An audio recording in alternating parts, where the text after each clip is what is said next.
No dia seguinte, os dois meninos acordaram um pouco admirados por estarem novamente na fazenda dos padrinhos após tantos dias de ausência. Abriram a porta do quarto e avistaram Kiko e Oscar andando de um lado para o outro, ansiosos por saberem as novidades. Foram todos tomar café.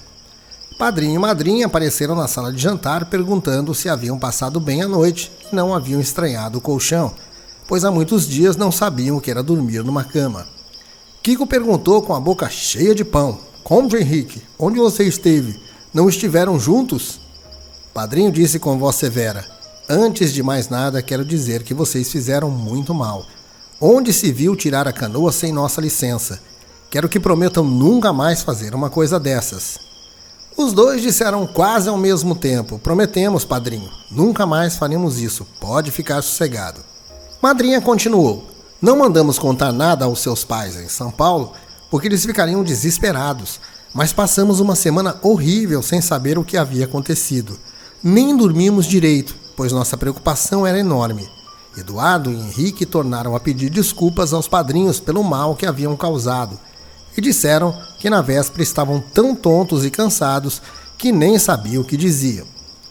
Padrinho ainda fez um pequeno sermão sobre meninos desobedientes e terminou falando que daquela vez perdoava, mas que eles nunca mais caíssem noutra.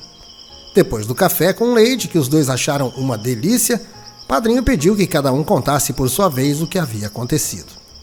Eduardo falou primeiro e, quando contou que construíra a jangada sozinho e apenas com o auxílio de uma faca e depois de uma machadinha encontrada por acaso, todos ficaram admirados e Kiko quis saber de que jeito ele amarrar os paus.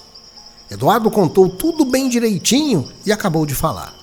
Então Henrique contou sua própria aventura, desde o momento em que ficara na prainha sozinho e aparecera um homem barbudo perguntando o que estava fazendo ali.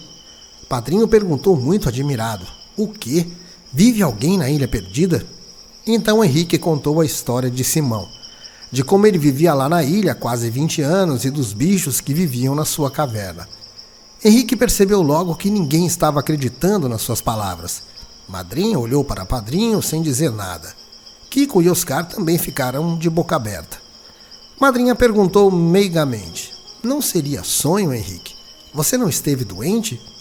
"Não, madrinha, não sonhei, nem estive doente. Tudo isso é verdade." Oscar perguntou: "E os sapatos feitos de cipó? Por que não os trouxe para casa?" Kiko disse: "Eu queria ver a machadinha que você usava na cintura. Onde está?" Henrique respondeu: "Simão não quis que eu trouxesse nada da ilha. Ele quis que eu viesse do mesmo jeito que lá cheguei." Voltou-se para o irmão e perguntou: "Eduardo, onde está a machadinha que você achou na ilha?" "Não sei, ela estava com você." "Comigo não, Eduardo. Quem estava com ela era você." Ficaram tristes ao ver que nenhum deles trouxera a machadinha, uma das únicas ou a única lembrança da ilha. Henrique continuou a falar: "Pois essa machadinha que serviu para Eduardo construir a jangada foi feita por Simão. Vi várias iguais na caverna." Eduardo sacudiu a cabeça sem acreditar. Depois perguntou: "Então como é que ela foi parar na prainha?" "Não sei", disse Henrique. "Quem sabe Simão fez de propósito, deu um jeito de pôr a machadinha na prainha para ajudar você." "Impossível", falou Eduardo. Padrinho pediu: "Está bem, Henrique. Conte mais alguma coisa. Quais eram os bichos que viviam com Simão?" Henrique então falou sobre os micos e a oncinha. Contou como Boni vivia no ombro dele e os 5 os ensinavam a pular de galho em galho. Madrinha perguntou: "E o que comiam na caverna, Henrique? Comiam frutas e raízes?" "Comíamos frutas, carne de capivara, ovos, peixe que Simão pescava, laranjas, bananas, cocos, mamões, maracujás, ameixas, mangas, fruta-pão." Arregalaram os olhos. Kiko gritou: "Como passavam bem!" Henrique sorriu e disse: "Os micos comiam pão de ló." Kiko e Oscar pensaram que Henrique estava inventando demais. Henrique terminou: "Vocês conhecem aquela fruta que tem um pó amarelo? Jataí?" Todos sacudiram a cabeça dizendo que conheciam.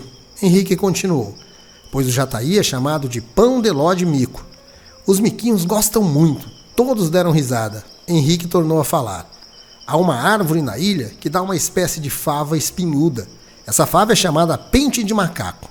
Os micos se penteavam com essa fava quase todos os dias, cada um tinha a sua.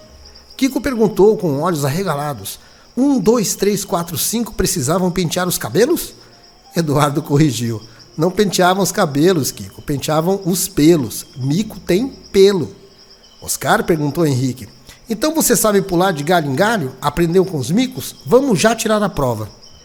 Kiko concordou: é mesmo. Se ele aprendeu com os micos, vai mostrar como é que o mico faz. Vamos para o pomar. Levantaram-se da mesa e foram. Eduardo também estava duvidando do irmão. Padrinho e madrinha acompanharam. Bento apareceu com o rosto muito desconfiado e foi atrás deles. Chegando ao pomar, Henrique tirou os sapatos e as meias, como fazia na ilha, depois o paletó. Todos ficaram à volta dele esperando as proezas. Henrique deu um pulo e dependurou-se num galho da mangueira. Experimentou saltar para o outro galho, mas teve receio. Então deixou-se cair ao chão. Escolheu outra árvore e outro galho. Preparou-se todo e num pulo alcançou o galho. Kiko gritou: ah, isso também eu faço. Psiu, fez Padrinho. Deixa Henrique sossegado. Henrique ficou de pendurado, calculando a distância entre um galho e outro. De repente, criou coragem e deu o pulo. Quebrou-se o galho onde ele segurou e quase foi ao chão. Padrinho auxiliou-o a descer. Pela terceira vez ele tentou. Dessa vez ficou suspenso no mar, sem coragem para saltar. Padrinho tornou a auxiliá-lo. Madrinha olhou Padrinho e os dois sacudiram a cabeça, duvidando das histórias de Henrique.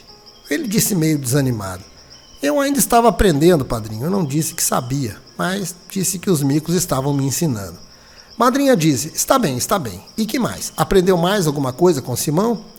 Henrique falou sobre a horta e o pomar. Contou que a fruta-pão viera de uma ilha do Pacífico. Bento, que escutava de um lado, perguntou: então tinha horta também? Como é que temperava a alface? Tinha outras coisas, mas alface não. Abóbora, batata, doce, cará, mandioca. Oscar perguntou, duvidando sempre: e a fruta-pão, você comeu? É como pão mesmo? Henrique tornou a afirmar que comera. Contou que dormiam na caverna sobre chales feitos de penas coloridas de aves. Qual? Ninguém acreditava. Uns achavam que ele sonhara, outros achavam que ele inventara isso tudo para fazer bonito. Kiko disse: você afirmou que Simão era bom para todos os animais, então como é que ele matava as aves para tirar as penas? Ele não matava as aves, respondeu Henrique. Essas penas eram encontradas no Planalto quase todos os dias. Perto da gruta havia um planalto onde os pássaros e as aves vinham todos os dias visitar Simão. E deixavam aí uma porção de penas que 1, 2, 3, 4, 5 juntavam e guardavam na caverna para depois Simão fazer as cobertas. Resmungou Bento. Tudo isso é muito esquisito. Todos os dias era a mesma coisa. Pediam a Henrique que contasse alguma história da Ilha Perdida e quando ele contava, ninguém acreditava. Henrique estava desanimado e pensando como fazer para que acreditassem nele.